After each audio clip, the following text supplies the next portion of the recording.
Every morning, Melanie firmly strapped her limbs to her wheelchair. Then, she secured the collar around her neck. Even with these precautions, the soldiers who collected her never relaxed for a single moment. They carefully checked Melanie's restraints to ensure everything was secure before wheeling her out of her room.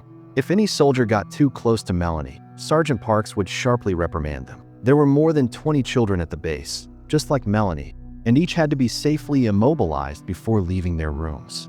2 armed soldiers escorted each child at all times. Only after confirming that the children represented no immediate threat would their teacher enter the classroom. The reason for such extreme precautions was simple. These children were second-generation zombies, carriers of the zombie virus. Outside the base, zombies had already taken over the world. The survivors had established several safe bases for humanity. During the fight against the zombies, scientists discovered these special children who had been infected while still in their mother's wombs. They looked exactly like normal children, but once they caught the scent of a human, they immediately became dangerously aggressive. However, these children represented humanity's greatest hope. Scientists believed they could develop a vaccine by studying these half-human, half-zombie children. After years of observation, researchers found something surprising. The children raised with human education could think and behave normally. Some, like Melanie, even proved to be exceptionally intelligent. Melanie's favorite teacher was Helen. Helen was the only person who did not treat the children like freaks. Similarly, Melanie was Helen's favorite student. A simple essay by Melanie would move Helen to tears. Because of this bond, Helen often overlooked Melanie's zombie nature. But every time that happened, Sergeant Parks would harshly remind her through experiments. Without the protective blocking gel, even a tiny exposure of human skin could trigger the children's bloodthirsty instincts instantly. But Melanie was the exception. She managed to suppress her zombie instincts during these experiments. Then one day, Melanie realized something was strange. Her usual wake-up time had passed, yet no soldiers came to get her. She didn't understand why. Finally, she heard the soldiers outside again. This time, however, they took her to a place where she had never been before. With growing anxiety, Melanie was surprised to find herself outside the base for the first time. Melanie, who had spent her entire life confined to the base, saw the outside world for the first time, her eyes filled with anxiety and fear. The base was completely surrounded by countless zombies. More zombies continued to arrive without end. The soldiers desperately fired their weapons, trying to hold them back. But it was clear that the zombies would soon break through the defenses. Soon, Melanie was taken to the lab. Compared to the other zombie children, Melanie was the most human-like. Dr. Caldwell decided to dissect Melanie, hoping her body held the key to developing a vaccine. To keep Melanie calm, Caldwell quickly injected her with a tranquilizer. Soon, Melanie felt herself drifting toward unconsciousness. Next, Caldwell and her assistant carefully placed Melanie on the operating table, securing her firmly with straps. Just as the experiment was about to begin, Helen suddenly burst into the lab. She tried to stop Caldwell from carrying out the cruel procedure, but Caldwell mercilessly sprayed pepper gas directly into Helen's face. The burning sensation disabled Helen instantly. 2 soldiers quickly entered and dragged her out. Alarms suddenly blared throughout the base. However, did not notice a zombie approaching from behind. Caldwell reacted quickly, grabbing a fire extinguisher and smashing it against the zombie. Although Caldwell managed to repel the attack, her hand was badly cut by the glass. Worse still, Selkirk, who had been bitten, began to transform rapidly into a zombie. She left Melanie alone on the operating table. Fortunately, Melanie carried the same virus inside her, which made the zombie lose interest in her. Melanie took this opportunity. She grabbed a scalpel and cut her restraints. The moment Melanie stepped out, she froze. The entire base had already been invaded by zombies. In the chaos, Melanie saw Helen being threatened. Seeing this infuriated Melanie completely. She lunged at the soldier and began to bite him furiously. Tasting blood for the first time made her feel intoxicated. She blacked out. When Helen regained her senses, she quickly took Melanie in her arms. Helen closed her eyes in despair, expecting death. Suddenly, an armored vehicle approached at full speed. Helen jumped into the vehicle, still clutching Melanie. They had narrowly escaped death. Inside the vehicle was Dr. Caldwell. A soldier named Gallagher also quickly noticed Melanie. Parks immediately wanted to eliminate this potential threat. Helen quickly protected Melanie with her own body. Caldwell also stepped forward to intervene. Melanie was now her only remaining experimental subject. With no other choice, Parks reluctantly backed down. But as a precaution, they tied Melanie to the roof of the vehicle and put a bite-proof mask on her face. They headed to a lighthouse located 100 miles from the base. Another of their teams was stationed there. However, when they reached a forest, the vehicle ran out of fuel. Forced by circumstances, they continued on foot toward the lighthouse. At dusk, they reached the outskirts of a city. Parks raised his binoculars to look ahead. The city was crawling with zombies. But luckily, they were all inactive. At that moment, a zombie mother was pushing a stroller through the crowd of undead. Out of curiosity, Dr. Caldwell stretched out her foot to stop the stroller. She saw a baby writhing non-stop.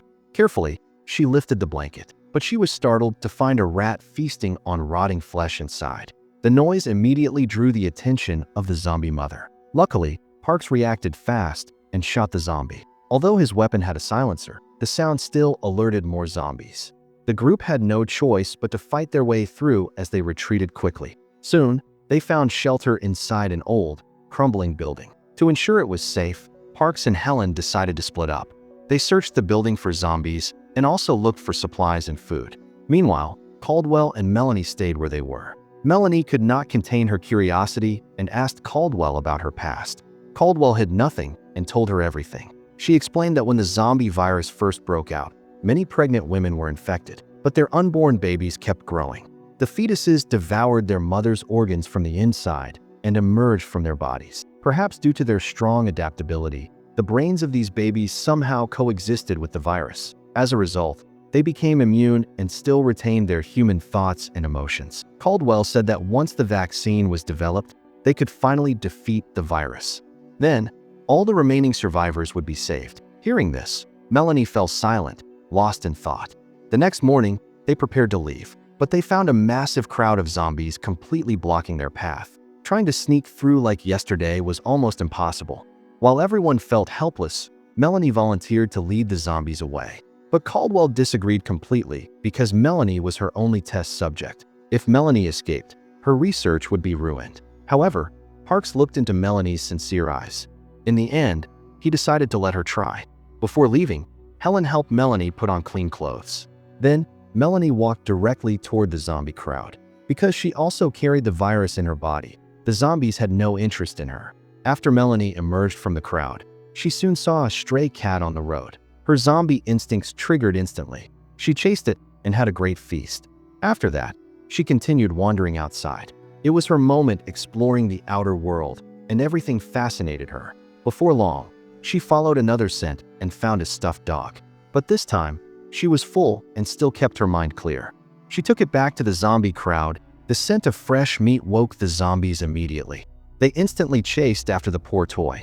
In the end, she managed to lure the zombies away from that area. From that moment on, Melanie earned everyone's trust. Every time they explored new places, she went first. Only after she made sure it was safe did the others follow. Soon, they arrived at another city. But strangely, there wasn't a single zombie in sight. When they reached the city center, they were completely shocked. A skyscraper, hundreds of meters high, was entirely covered in plants. Beneath it lay piles of thousands of zombie corpses. The plants had actually grown from the zombies' bodies. Caldwell realized immediately that the virus had entered its second stage. It no longer just lived inside humans. Now, it was actively spreading.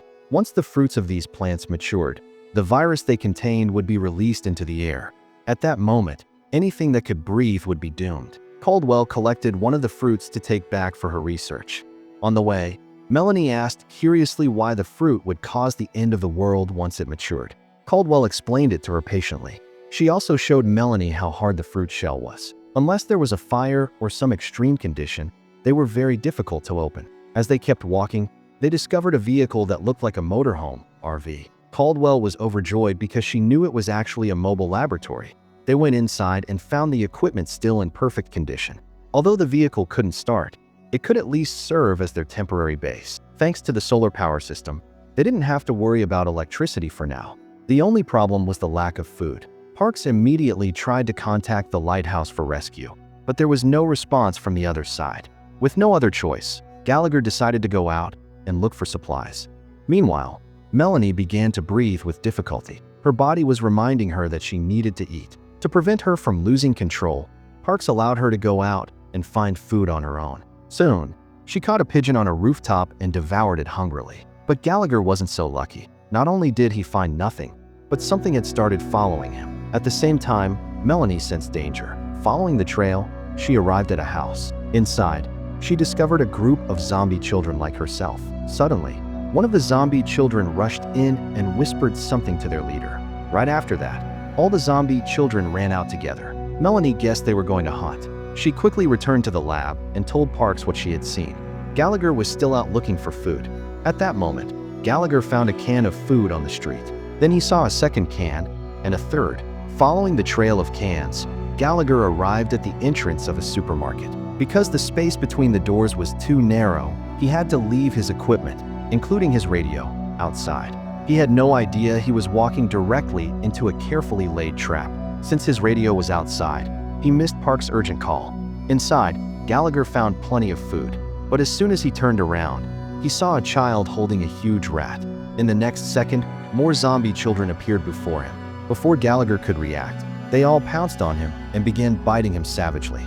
By the time Melanie and the others arrived, all they saw was a chewed-up corpse. Suddenly, Melanie realized something. She urged everyone to leave quickly, but as she peeked out of the supermarket, they were already surrounded by the zombie children. Parks instinctively raised his weapon, but Melanie stopped him. She knew these children just wanted to survive.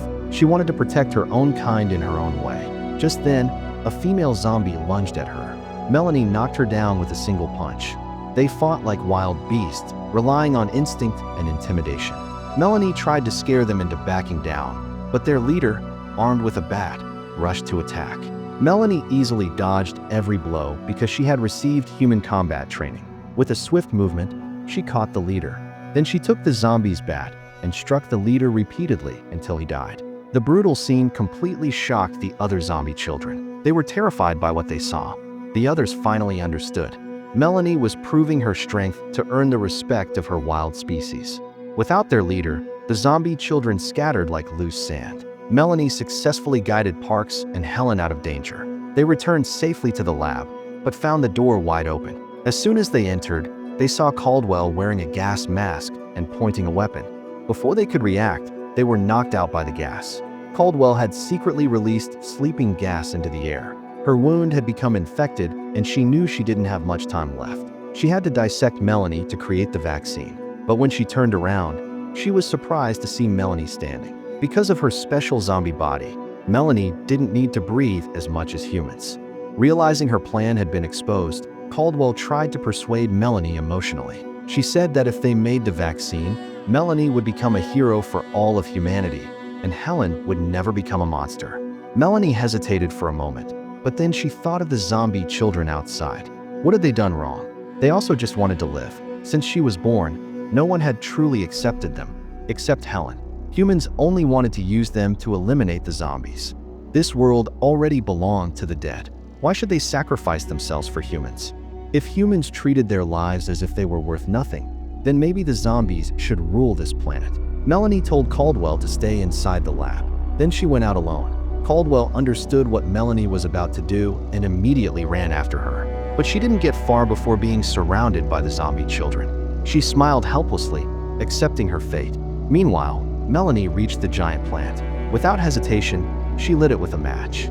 The fire spread rapidly upward. The zombie fruits exploded one after another. Countless zombie viruses were released into the air ahead of time. Soon the virus would cover the entire Earth. After finishing everything, Melanie returned to the lab. On the way, she ran into Parks, who had come looking for her. It was clear he had already inhaled the virus. Melanie kept apologizing to him, but it was too late. Parks knew he would soon transform. He pulled out his weapon and begged Melanie to end his life. He didn't want to become a monster. In the end, Melanie tearfully agreed. In the final scene, Helen woke up in the lab. She became the last human being on Earth. She resumed her role as a teacher and began to educate the zombie children, passing on human history as much as she could. And so, a new civilization was about to be born.